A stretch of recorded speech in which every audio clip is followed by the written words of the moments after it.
আসসালামু আলাইকুম সবাইকে। বাংলাদেশের এই বন্যা পরিস্থিতিতে আসলে ভিডিও করার কোনো ইচ্ছা ছিল না, তারপরেও করতেছি। আপনারা প্লিজ দয়া করে আসলে ক্ষমা সুন্দর দৃষ্টিতে দেখবেন।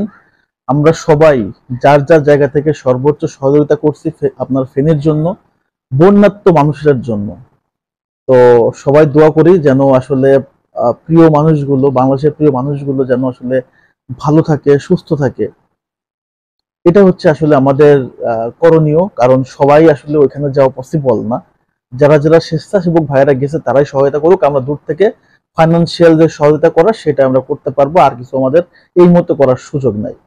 এখন একটু খেলাধুলার বিষয়ে আসি, যেহেতু আমরা সবাই খেলাধুলো দেখতে পছন্দ করি, করতে পছন্দ করি, শুনতে পছন্দ করি। তো গতকালকে বার্সেলোনার যে খেলাটা দেখলাম, বার্সেলোনা এই সিজনে দুইটা ম্যাচ খেললো এবং দুইটা ম্যাচে তারা কিন্তু জিতলো।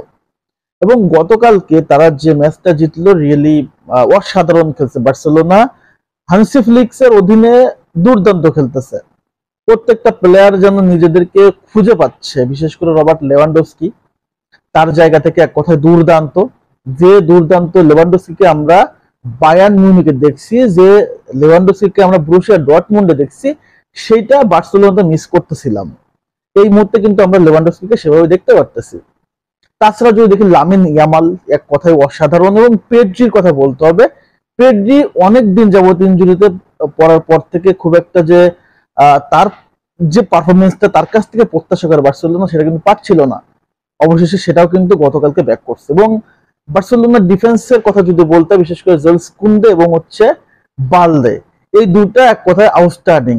দেখেন জেলস কুন্দে কিন্তু মূলত সেন্টার ডিফেন্স, বাট সে গতকালকে কিন্তু খেলছে রাইট ব্যাকে, এবং রাইট ব্যাকে সে যেভাবে নিকো উইলিয়ামসকে আসলে আটকায় রাখছে এটা আনবিলিভেবল। এবং বালদের কথা বলতে হয়, সে লেফট ব্যাকে খেলে এবং মনে হয় যে আসলে সে লেফট উইঙ্গার। সে ওইখান থেকে বল নিয়ে সোজা একদম ডেলিভারি পয়েন্টে চলে যায়। এটা হচ্ছে বার্সেলোনার একটা নতুন ধারা। এবং এই যে হানসি ফ্লিক্সের অধীনে বার্সেলোনা খেলতেছে, এটা আসলে বার্সেলোনাকে আসলে এই সিজনটাতে আরো অনেক বেশি উজ্জীবিত করবে এবং ভালো কিছু করার সম্ভাবনা আমরা অবশ্যই দেখতে পারতেছি। এখন আমি রাফিনিয়াকে নিয়ে কথা বলবো। গতকালকে রাফিনিয়া গোলও করতে পারে নাই, আবার অ্যাসিস্টও করে নাই, কিন্তু গতকালকে ম্যাচে সবচেয়ে রেটিং পয়েন্ট কিন্তু বার্সেলোনার এই রাফিনা ছিল। এবং আপনারা জানেন যে সার্জি রোবার্তো চলে যাওয়ার পর বার্সেলোনার হচ্ছে ক্যাপ্টেন রাফিনহা।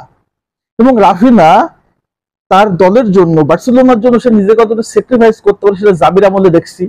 সে মূলত খেলে রাইট উইঙ্গারে, তাকে লেফট উইঙ্গে খেলানো হয়েছে, তাকে পর্যাপ্ত সুযোগ দেওয়া হয় না, তারপরেও জাবির নামে রাফিনার কোনো কমপ্লেন ছিল না। এবং সে শুধু জিত ছিল, যেখানে খেলি আমাকে পারফরমেন্স করতে, এবং সেটা কিন্তু সে করে গেছে। একটা সময় বার্সেলোনাতে বলা হচ্ছিল রাফিনাকে সেলস করে দিবে, বাট এই মুহূর্তে বার্সেলোনার অন্যতম সেরা প্লেয়ার রাফিনা। শুধু সেরা প্লেয়ার না, দলের দায়িত্ব, দলের লিডারশিপ তার কাঁধেই। গতকালকে ম্যাচটা যদি দেখেন, এক কথায় বার্সেলোনার সবচেয়ে সেরা প্লেয়ারটা ছিল রাফিনা। সে ছিল হচ্ছে রাইট উইঙ্গার, সে খেলছে লেফট উইঙ্গে। এখন বর্তমানে হানসি ফ্লিক্স তাই খেলাচ্ছে হচ্ছে 10 নম্বর রোলে, যে জায়গাটায় নেইমার ছিল ব্রাজিলের আপনার বার্সেলোনাতে, সেই জায়গাটা রাফিনা। এবং সেই রাফিনা সেই 10 নম্বর রোলটাতে যে অসাধারণ খেলা খেলছে, আপনি রাফিনার কথা বলে শেষ করতে পারবেন না। রিয়েলি এই প্লেয়ারটার ডেডিকেশন লেভেলটা কতটা আমরা ক্লাব পর্যায়েও দেখি, ন্যাশনাল টিমেও দেখি। আমি এর আগে অনেকবারই বলছি যে বার্সেলোনার আক্রমণের সবচেয়ে সেরা ধারটা রাফিনার কাছ থেকে তৈরি হয়, মানে বার্সেলোনা আক্রমণ তৈরি হয়েছে রাফিনার কাছ থেকে। এবং সে গতকালকে যেভাবে আক্রমণ করছে, মানে ড্রিবলিং, পাস, কি পাস, গোল ক্রিয়েট করা, তারপর হচ্ছে গোলের সুযোগ তৈরি করা, সবকিছুতে দুর্দান্ত ছিল, শুধু গোলটাই পায় নাই। তাছাড়া যা যা করা সে কিন্তু গতকালকে ম্যাচে করছে। এবং এই ধারাবাহিকতা যদি থাকে, বার্সেলোনা রাফিনা অন্যতম সেরা একটা প্লেয়ার হতে যাচ্ছে, কোনো সন্দেহ নাই। এবং বার্সেলোনা পরপর দুটা ম্যাচে জিতলো, পয়েন্ট টেবিলের শীর্ষ তারা। রিয়াল মাদ্রিদ প্রথম ম্যাচে দুটা পয়েন্ট হারাই ফেলছে, এখানে বার্সেলোনা কিন্তু একদিক থেকে আগাই আছে, বলতেই হবে একদিক থেকে আগাই আছে। রিয়াল মাদ্রিদের বর্তমান অবস্থান 14 নম্বর। এখন এই বার্সেলোনার রাফিনহাকে ব্রাজিল দলের কোচ দরিফাল জুনিয়র দলে নেয় নাই। এটা আপনি মানতে পারবেন? রাফিনার কোপা আমেরিকা কাপের যতটা চমৎকার পারফরমেন্স ছিল, এর ডেডিকেশন লেভেলটা সবকিছু যদি দেখেন তাহলে রাফিনা দুর্দান্ত। এই প্লেয়ারকে যখন দলে নেয় না, ব্রাজিল দলে নেয় না, বিশ্বকাপ বাছাই পর্বের মতো গুরুত্বপূর্ণ ম্যাচে রাফিনার মতো একটা ডেডিকেট প্লেয়ারকে নেয় না, তখন ব্রাজিল দলটা আসলে ফেনীর বন্যার মতো ভেসে যাবে, এটাই স্বাভাবিক। এবং সেটাই হচ্ছে, ব্রাজিলের অবস্থা সেটাই হচ্ছে। তো কিছু বলার নাই, কিচ্ছু বলার নাই। এই পারফরমেন্স দেখার পর রাফিনা ভক্তরা, ব্রাজিল ভক্তরা বিশেষ করে মানে ছটপট করতেছে যে এই রাফিনাকে কিভাবে কোচ দলের বাইরে রাখে। তো যাই হোক, বার্সেলোনা ফ্যানদের জন্য সত্যি আবেগের রাত, অনুভূতির রাত, বাট ছটপট করার কিছু নাই। আপনারা তখনই আসলে খুশি হবেন যখন রিয়াল মাদ্রিদকে হারাই আপনার ট্রফি জিতবেন, সেই দিন আপনারা বুঝবেন যে আপনার ভালো দল হয়েছেন।